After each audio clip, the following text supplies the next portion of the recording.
Hello and welcome. Health wealth and lifestyle में एक बार फिर से आप सभी का स्वागत है। मैं हूं कविता रेलहन और मेरे साथ हैं जाने माने डॉक्टर जमाल ए खान जो कि कैंसर इम्यूनोथेरेपिस्ट हैं।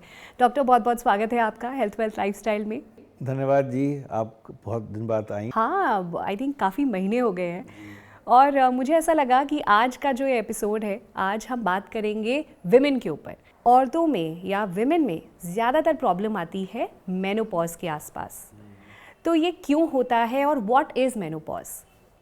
देखिए, मेनोपॉज जो है बेसिकली जहाँ पर मेंसेस का सीजेशन हो जाए, ख़त्म हो जाए और ओवुलेशन बंद हो जाए, क्योंकि भगवान ने जो ओवरीज़ में हमारे लेडीज़ में अंडे दिए हैं उनका नियमित मात्रा है।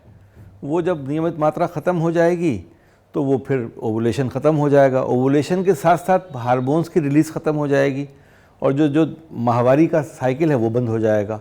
उसे हम मेनोपॉज कहते हैं जी। और मेनोपॉज में आजकल क्या एज होती है लेडीज़ की? ज़्यादातर किस वक्त, किस एज पर मेनोपॉज आता है? देखिए, मेनोपॉज की वेरिएबल एजेस हैं। कभी कभी देखा गया है कि 50 साल में होता है मेनोपॉज, कभी कभी देखा गया है 42 साल में हो जाता है मेनोपॉज, 45 में हो जाता है। तो वेरिएशंस हैं, लेकिन यूजुअली माना गया है कि 45 से शुरू हो जाता है मेनोपॉज। सो मेनोपॉज में ऐसे बॉडी में, जैसे आपने बताया, ये चेंजेस आते हैं कि जब आपके पीरियड्स ख़त्म हो रहे हों, तो उससे क्या इफ़ेक्ट्स होते हैं बॉडी पर? बिकॉज हमने देखा है कि मूड स्विंग्स बहुत ज़्यादा बढ़ जाते हैं लेडीज़ में। एस्ट्रोजन जो है, आई थिंक उसकी कमी हो जाती है। देखिए, ऐसा है कि वैसे तो लेडीज़ को मेनोपॉज के बाद बड़ी नॉर्मलसी हो जाती है।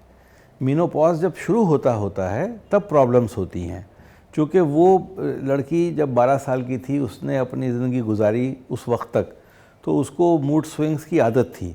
मूड स्विंग्स तो यूजुअली नॉर्मल मेंस्ट्रुअल साइकिल में ज़्यादा होते हैं, मेनोपॉज के बाद नहीं होते हैं।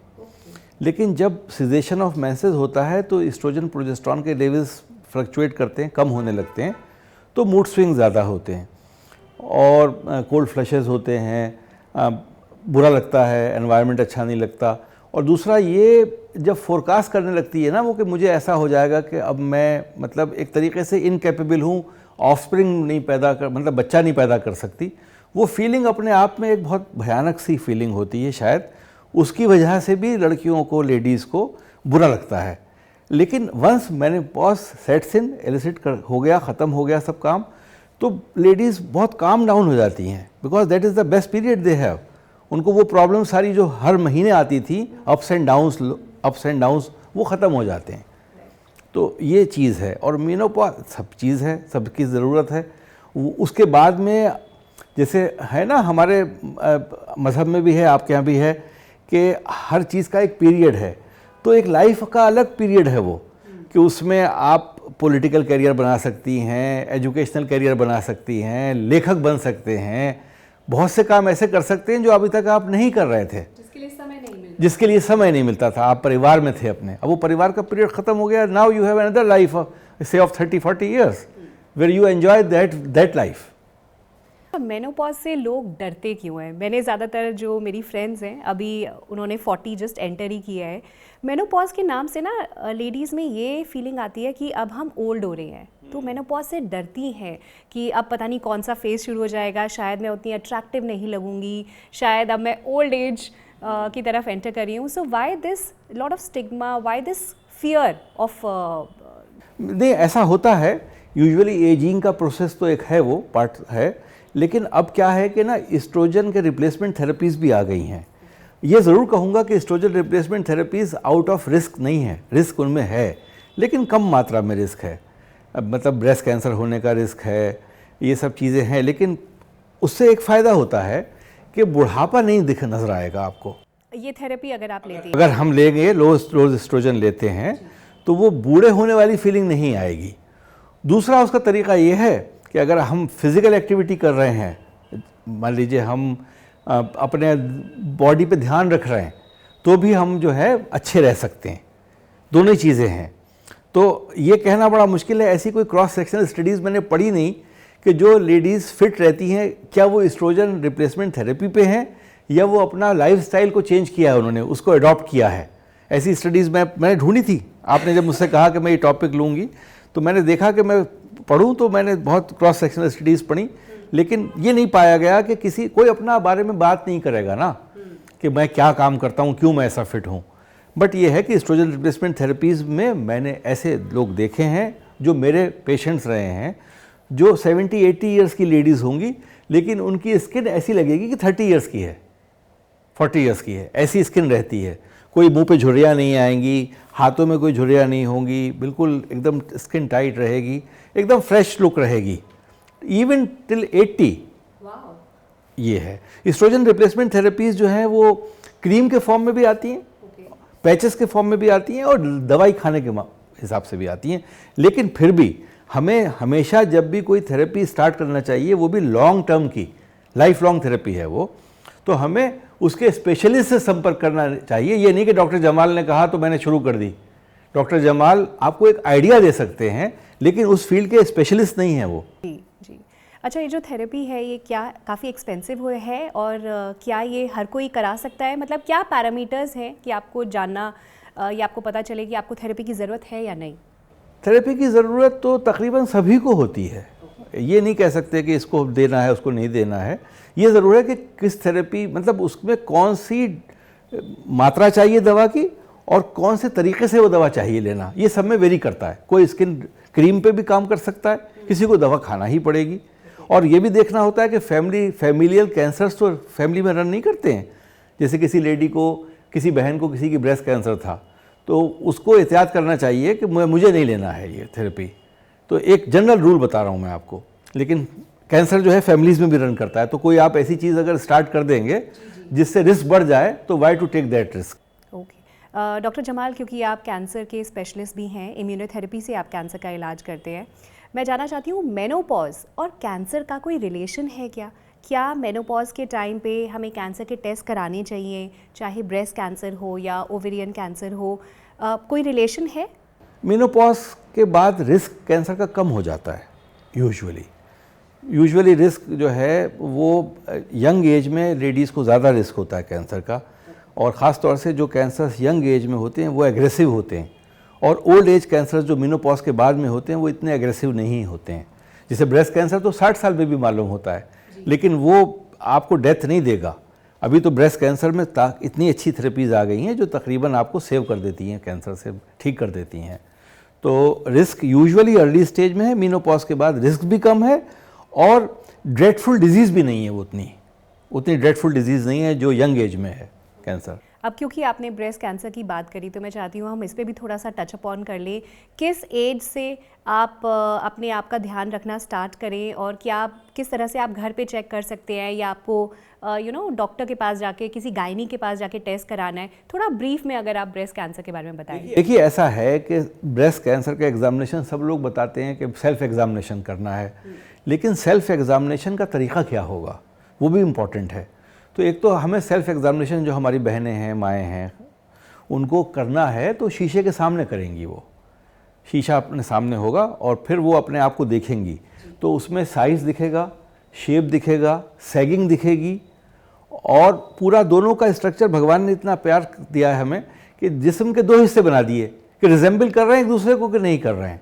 पहली चीज़ तो एग्जामिनेशन हो गई, हमने देखा। दूसरा, हमने छू के देखा अपने आप को, और हमने मेडिकल में जैसे छू के देखते हैं, डॉक्टर छू के देखता है, वैसे देखा कि कहीं कोई लंप तो नहीं है, कोई गांठ तो नहीं है। और ख़ास तौर से हम ब्रेस्ट एग्जामिनेशन जब कर रहे हैं तो हम एक्जिला की जांच भी अपनी करेंगे, जिसे हम उर्दू में बगल बोलते हैं। तो बगल के अंदर हम जब हाथ डालेंगे तो हम उसमें उंगली जाके देखेंगे कि कोई गांठ वहाँ तो महसूस नहीं हो रही है हमें। तो वहाँ अगर गांठ महसूस हो रही है, वो भी हमारे लिए सतर्कता है कि यहाँ सतर्क हो जाना चाहिए, क्योंकि डीप लेजन्स हमें हाथ से ब्रेस्ट के नहीं मिलेंगे, वो कभी कभी लिम्फ नोड में चले जाएंगे।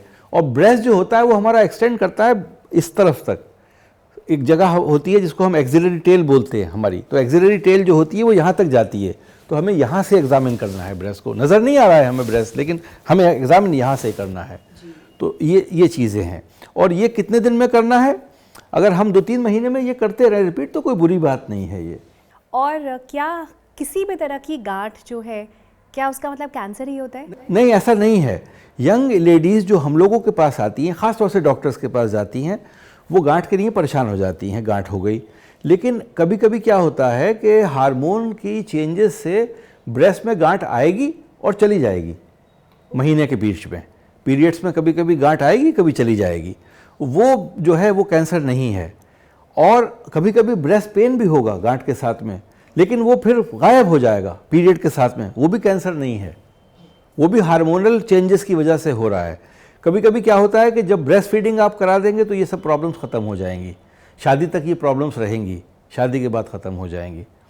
तो कोई गांठ ऐसी है जो साइलेंट है, दर्द नहीं कर रही है और ख़त्म भी नहीं हो रही है, उसकी जांच कराना ज़रूरी है। ओके, तो तब आपको गायनी के पास ज़रूर जाना चाहिए। हाँ, गायनी के पास जाना चाहिए या रेडियोलॉजिस्ट के पास जाना चाहिए।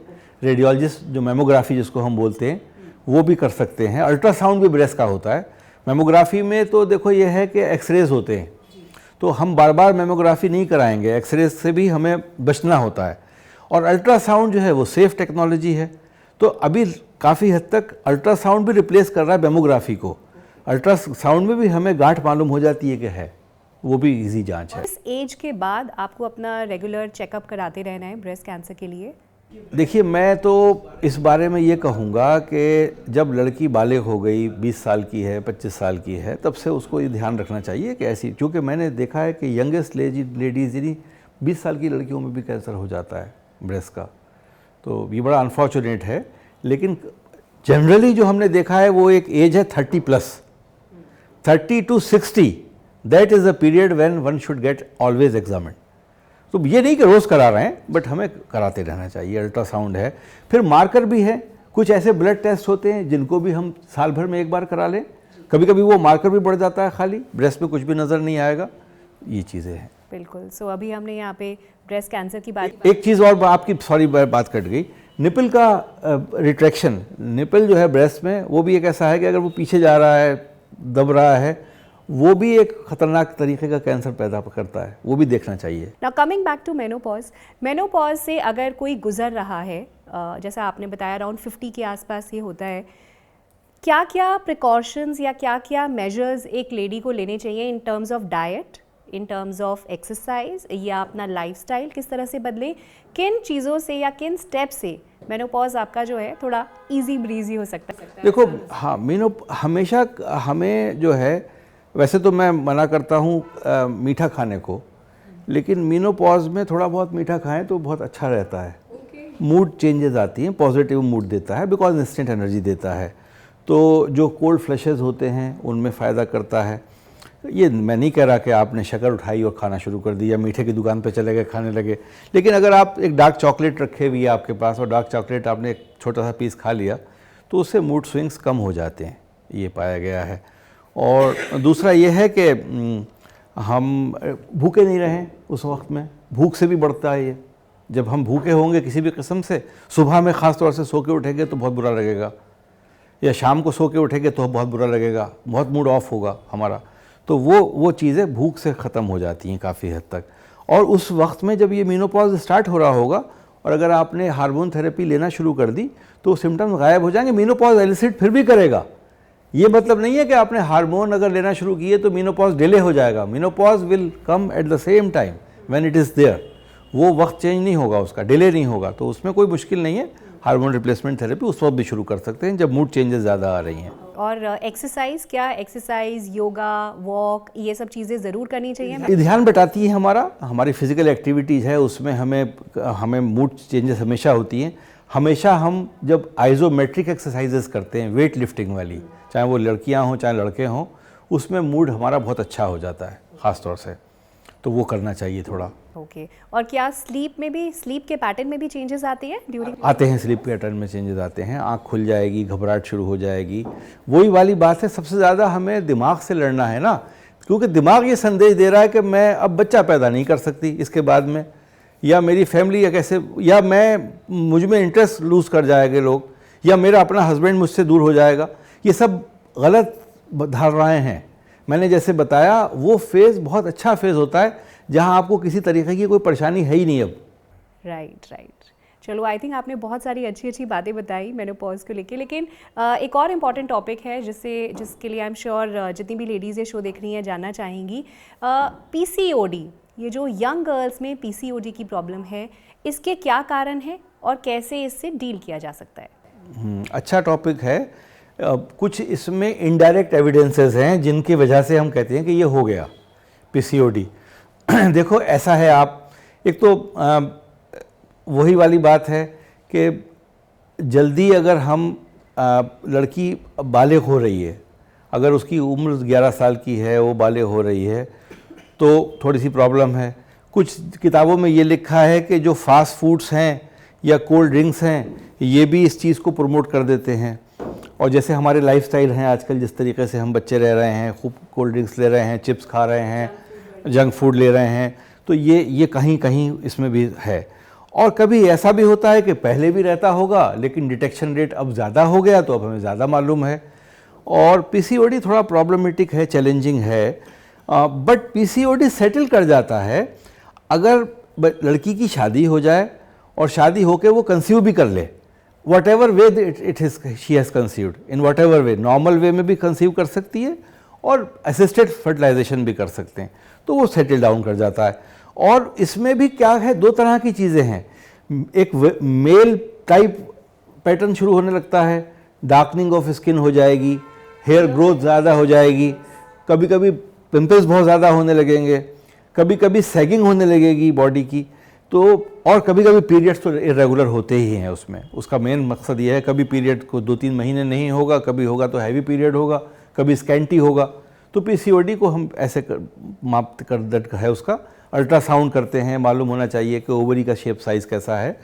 और रीएश्योरेंस बहुत इम्पॉर्टेंट है कि ये रीएश्योरेंस देना कि ये हार्मोनल चेंजेस डेवलपमेंट के साथ साथ खुद ब खुद सेटल हो जाएंगी, इनकी दवा की ज़रूरत नहीं है बहुत ज़्यादा। दवा उसकी ज़रूरी है कि जो सिम्टम्स पैदा हो रहे हैं उसको हमें ठीक करना है, तब दवा की ज़रूरत है।